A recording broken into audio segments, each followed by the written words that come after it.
We've seen it. Cloud deployment is truly transforming telecoms and how they do business. Reliability goes up, maintenance goes down, and they can focus on innovation.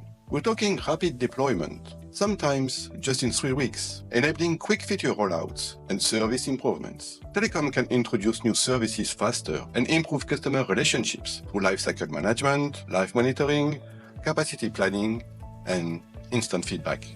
It's a complete game changer for the industry.